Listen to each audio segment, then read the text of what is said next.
The cruise ship was already boarding when my older brother smiled, folded his arms, and said, "Looks like there isn't a cabin with your name on it." I didn't scream. I didn't argue. I simply picked up my suitcase and stepped away from the check-in counter while the rest of my family avoided my eyes. They thought I'd make a scene. They thought I'd beg.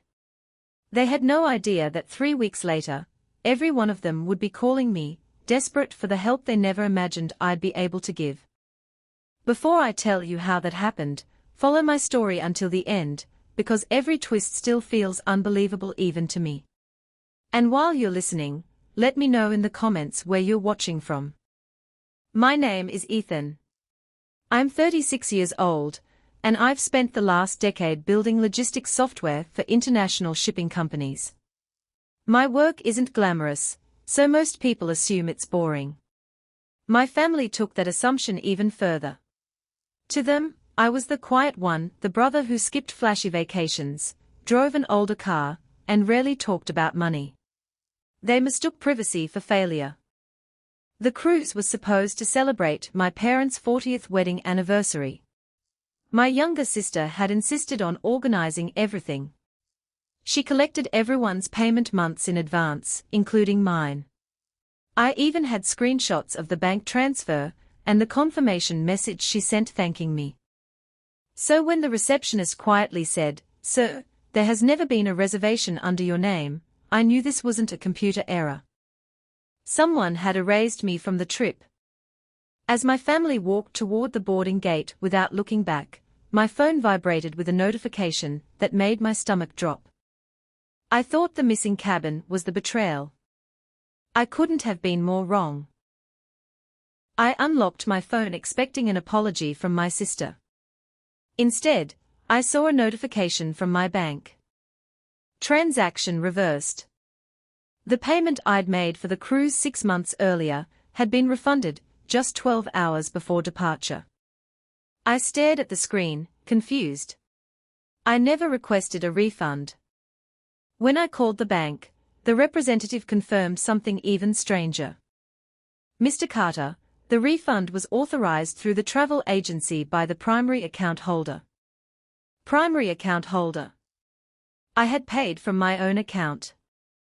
Someone had somehow convinced the agency that I no longer intended to travel. That wasn't a mistake. That was a plan. I thanked the representative, ended the call, and looked toward the massive cruise ship. My parents were already waving from an upper deck. My brother had one arm around my sister, both of them laughing as if nothing unusual had happened. No one called. No one texted. No one even asked if I had made it on board. For the first time, I realized this wasn't about a missing cabin. They had wanted the vacation without me. I booked the next flight home instead of wasting another minute at the port.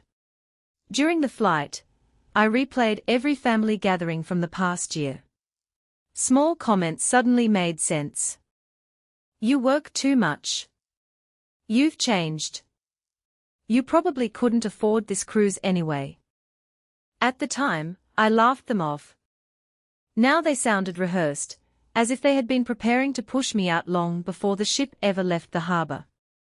The next morning, I visited the travel agency in person. The manager greeted me with an uncomfortable expression. "I've been expecting you," she admitted.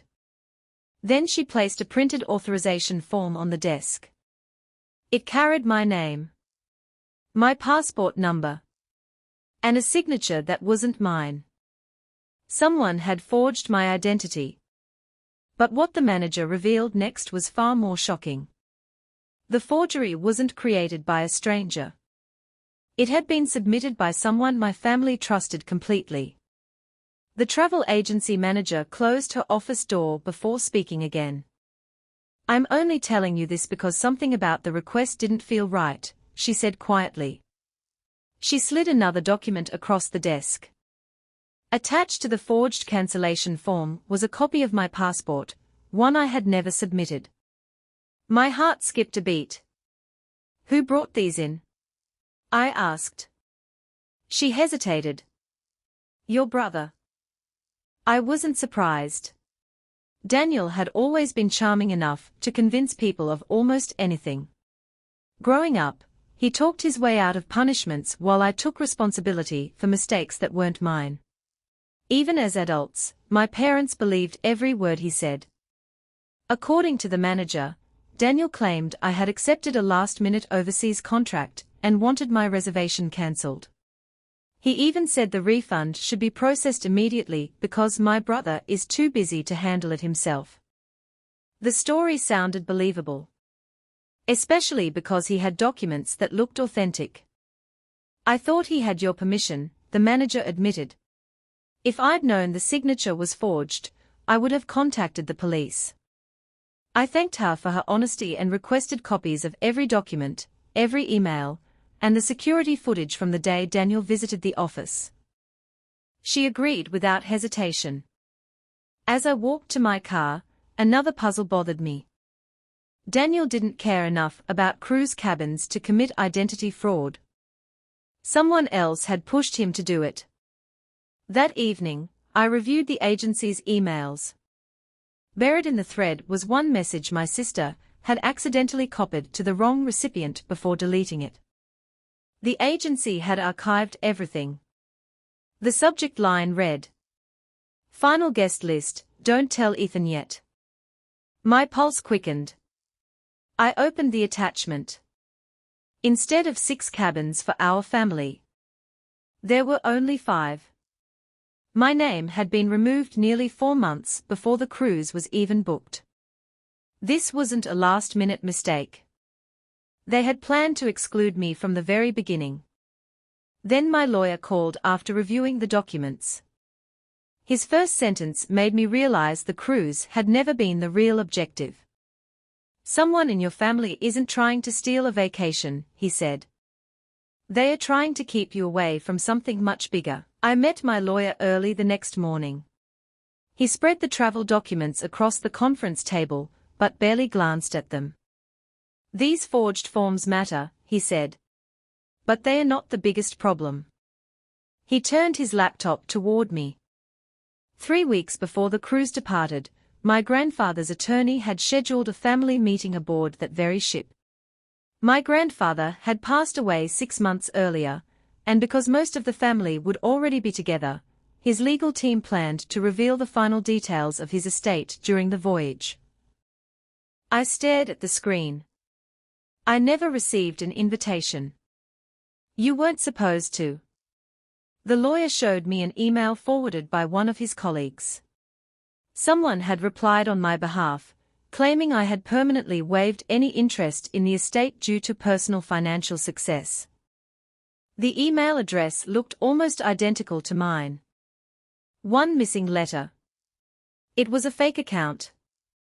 Whoever created it had spent months impersonating me. Suddenly everything made sense.